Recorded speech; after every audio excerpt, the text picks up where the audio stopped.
deep heart of the Zamboro forest, where ancient trees whispered secrets and the wind carried the scent of wild prey, a seasoned hunter named Baco roamed silently with his bow slung across his back.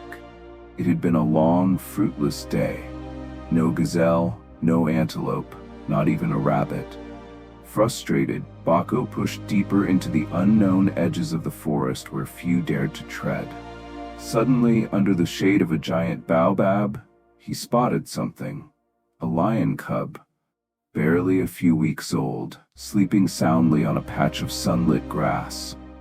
Baco's heart raced. He scanned the area for danger. No paw prints, no distant growls, no scent of adult lions. Cautiously, Baco approached and scooped the cub into his arms. Its fur was golden, soft and warm. Eyes closed, the cub stirred but didn't wake. "You're coming home with me," Baco whispered. At home in the village of Cambi, Baco raised the cub alongside his loyal pack of hunting dogs. He named the lion Leo, meaning strength. The dogs accepted him, and over time Leo ran with them, ate with them, barked when they barked, and wagged his tail when they played. Years passed. Leo grew bigger, stronger, but he thought like a dog. He chased small animals. He obeyed Baco's whistles. He feared the unknown.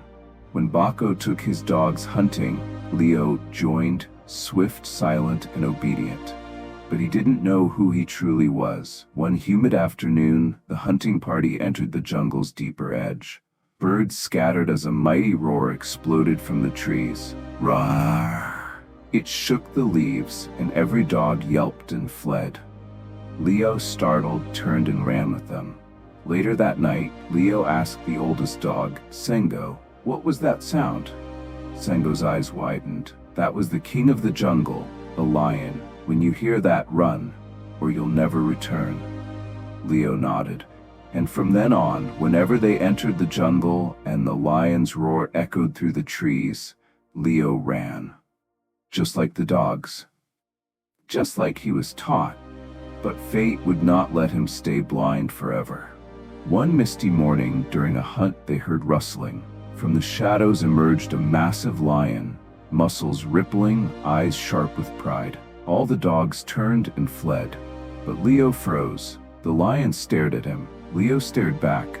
Something stirred inside his chest, faint but familiar. The lion didn't attack. He just looked and walked away.